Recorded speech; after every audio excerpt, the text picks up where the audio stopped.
एक आदमी एक छोटी सी गांव में रहता था। वो एक बहुत ही नेक और ईमानदार आदमी था। वो छोटी उम्र से ही अपने पिता की तरह मटकी में कुल्फियां बना के उसके बाद उन पे रंगीले बर्फ भर के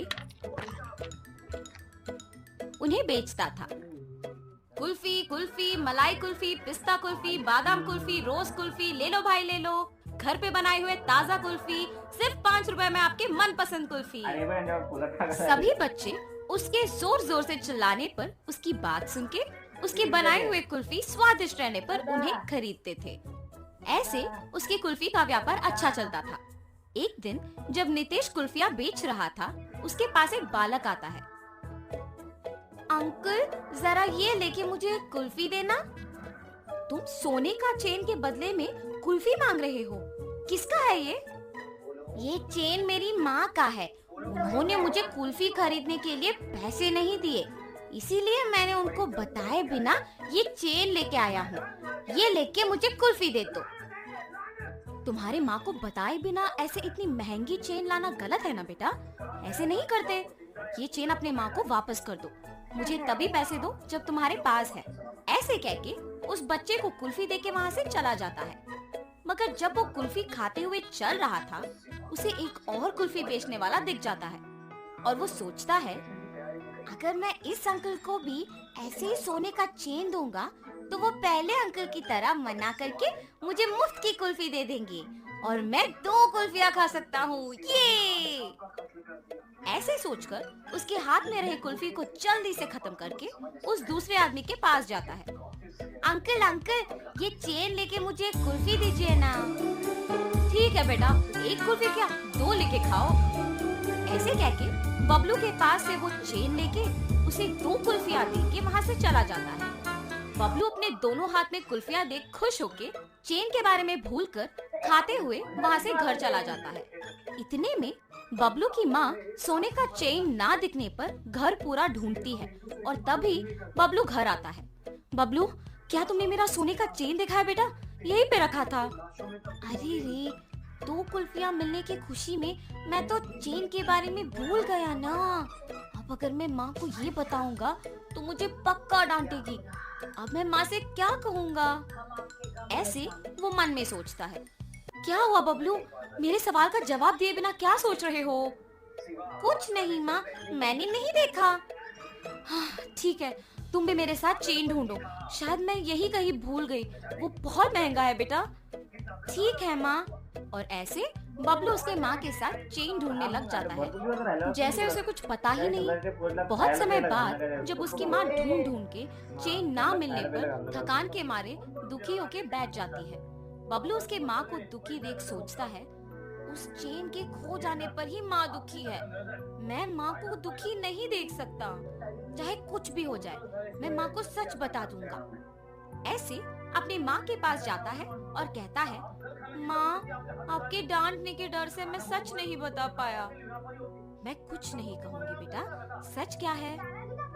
माँ, आपने कुल्फी खरीदने के लिए पैसे नहीं दिए ना, तो मैंने आपके सोने के चेन लेके कुल्फी वाले को देकर उससे कुल्फी लिया। 5 रुपए की कुल्फी के बदले में तुमने इतना महंगा चेन दे दिया। ऐसे करना गलत है बबलू। ऐसे फिर कभी मत करना। उस कुल्फी वाले को पहचान सकोगे? हाँ माँ, पहचान पाऊंगा। उसके ऐसे कहने पर बबलू की माँ अगले दिन कुल्फी बेचने वालों का इंतजार करती है। ऐसे दोपहर के समय में नितेश जब उस तरफ आता है तो बबलू की माँ उसके पास जाके कहती है, क्या तुम कल भी यहाँ आके कुल्फी बेचे? जी हाँ। आप ऐसे क्यों पूछ रहे हो? बच्चा अगर भोलेपन में आके तुम्हें एक महंगी चेन के बदले में कुल्फी मांगेगा तो ले लोगे क्या? हाँ, ये आप क्या कह रहे हो? मुझे कुछ नहीं समझ आ रहा। तुम कुछ मत कहो। मेरी ही बेटी की गलती है, इसीलिए मैं कुछ नहीं कह रही हूँ। बस मुझे मेरा इसलिए झूठ बोल रहे हो तुम। नहीं नहीं, मैं सच कह रहा हूँ। आप अपने बेटे को बुला के पूछिए तो सही। बबलू, बबलू। हाँ माँ। बबलू, क्या यही वो आदमी है जिसको तुमने मेरा सोने का चेन दिया? नहीं माँ। और ऐसे वो अपने माँ को नितेश के साथ जो भी हुआ समझाता है। कल मेरे इस तरफ आने की वजह से ही मुझे सोने का चेन मिला था। काश आज भी ऐसा कुछ हो। ऐसे सोचते हुए उस तरफ जा रहे कुल्फी वाले को बबलू देखता है। माँ वही वो अंकल है जिन्होंने मुझसे चेन लेके कुल्फी दिया था। कल तुमने मेरे बेटे को कुल्फी देके चेन दिया था ना, वापस कर दोगे कि सबको बुलाऊं? अब ये बच्चा इतना जोर से कह रहा है कि मैंने ही लिया है तो मुझे लौटाना ही पड़ेगा, वरना उसकी माँ सबको बुलाएगी। लालच के मारे यहाँ आना अनावश्यक था। चेन दिए बिना क्या सोच में पड़ गए हो तुम? मुझे माफ कीजिए दीदी। ऐसे वो आदमी उसका गलती मानकर उसके पास के सोने का चेन बबलू के माँ को दे देता है। बच्चे मासूमियत में अगर आके महंगे चेन के बदले में अगर कुल्फी मांगे तो क्या दे दोगे? उन्हें इतना भी नहीं बताओगे कि वो गलत है? उस कुल्फी वाले ने ऐसे ही लालच के बिना मेरे बच्चे को गलती करने से रोका था। आइंदा ऐसे कभी मत करना, इस आदमी से सीखो। मुझे माफ कीजिए भाई साहब, मैंने आपकी गलती के बिना आपको निंदित किया। कोई बात नहीं जी, मुझे बस खुशी है कि आपको आपकी चेन मिल गई। बेटा ऐसे कभी मत करना। मैंने सोचा कि वो अंकल भी आपकी ही तरह चेन लौटा देंगे। सब लोग एक जैसे नहीं होते बेटा, अच्छे लोग और बुरे लोग होते हैं। इसीलिए घर में अपने माँ बाप को बताए बिना कुछ नहीं करना चाहिए। आगे से ऐसे नहीं करूँगा अंकल। ऐसे कहकर खुशी से अपने माँ के साथ वहाँ से चला जाता है।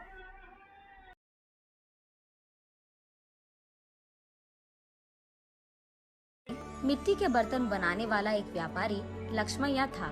वही उसके परिवार का व्यापार था। मिट्टी से खाने के बर्तन, भगवान के लिए दिया, मटके, पानी पीने वाले बर्तन, पशुओं के लिए बर्तन, अलग प्रकार के भगवान के मूर्ति, खिलौने बनाते हुए वो जी रहा था। लाभ ना आने के बावजूद और उसके बीवी बच्चे के हमेशा ना कहने के बावजूद भी वो उसी व्यापार में भरोसा रखता था। अलग प्रकार के मिट्टी के बर्तन बनाते हुए वो उसी काम में निमग्न हो जाता था। लेकिन समय बदल गया है। पहले की तरह कोई भी अब मिट्टी के बर्तन नहीं खरीद रहा है। इसी कारण कई साल से लक्ष्मैया को 1 रुपए का लाभ भी नहीं है, उल्टा पूरा नुकसान हो रहा है। इसी कारण वो यही हमेशा सोचता था कि काम में कुछ नया करना होगा और उसी सोच में पड़ जाता था। उसको कोई और काम ढूंढने के लिए और 4 रुपए की कमाई घर लाने के लिए कह कहकर थक गई है उसकी पत्नी अन्नपूर्णा। और उसके बच्चे, आज के दिन में कौन खरीदेगा पापा ये आपके मिट्टी के बर्तन? आप वो काम छोड़कर हमारे साथ शहर आ जाइएगा, वहाँ आपके लिए अच्छा काम हम ढूंढ कर रहेंगे।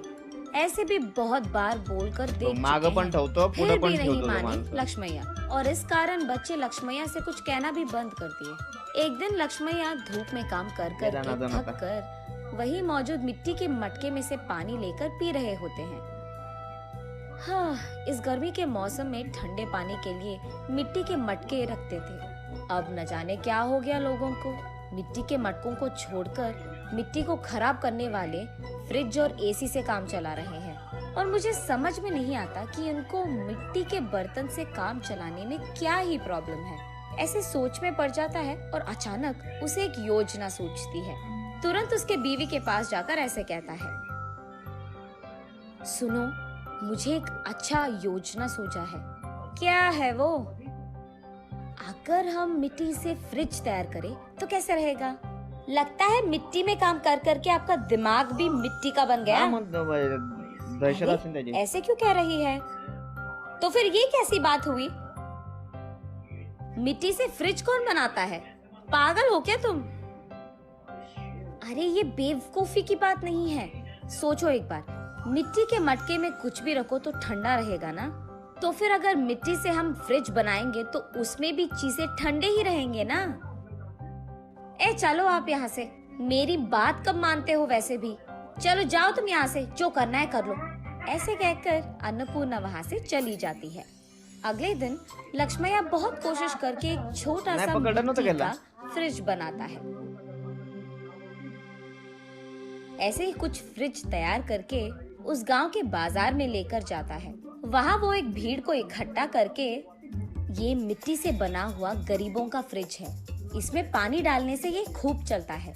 इसके अंदर रखे सारी चीजों को ठंडा रखता है। ये 2 परतों में रहता है और बीच में एक खाली जगह रहता है। उसी जगह को हमें पानी से भरना होगा। इसी कारण बाहर का तापमान न अंदर आएगा और अंदर का तापमान कम नहीं होगा। ऐसे वो उसके हाथों से बनाया हुआ मिट्टी का फ्रिज कैसे चलता है ये भीड़ को समझाता है।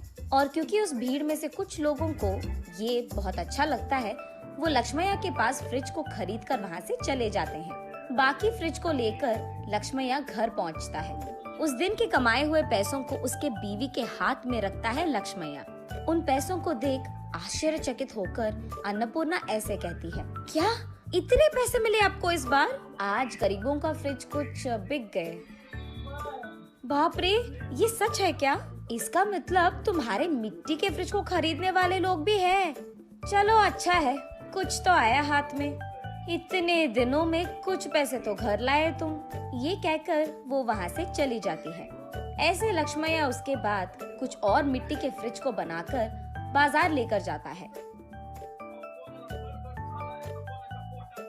कुछ दिन बाद सारे जिला में ये बात फैल जाती है कि लक्ष्मैया का गरीबों का फ्रिज बिजली के बिना ही चलती है। इस कारण लोग सारे लक्ष्मैया के घर सीधा पहुंचकर गरीबों के मिट्टी का फ्रिज खरीदकर वहां से चले जाते थे। इसी कारण एक ही झटके में लक्ष्मैया का व्यापार बहुत बढ़ जाता है, लाभ भी मिलते हैं और काम करने के लिए लक्ष्मैया उसके नीचे कुछ लोगों को नौकरी भी देता है। ये सब देख अन्नपूर्णा अपनी आंखों का भरोसा ही नहीं कर पा रही थी। शहर में कुछ तो भी काम करवा देंगे आपसे कहने वाले उसके बच्चे भी आज लक्ष्मैया के हाथों से बनाए हुए मिट्टी के फ्रिज को शहर में बेचने की व्यापार शुरू करते हैं। ऐसे लक्ष्मैया को उसके मेहनत का फल मिलता है। वो अमीर बनता है और खुश रहता है।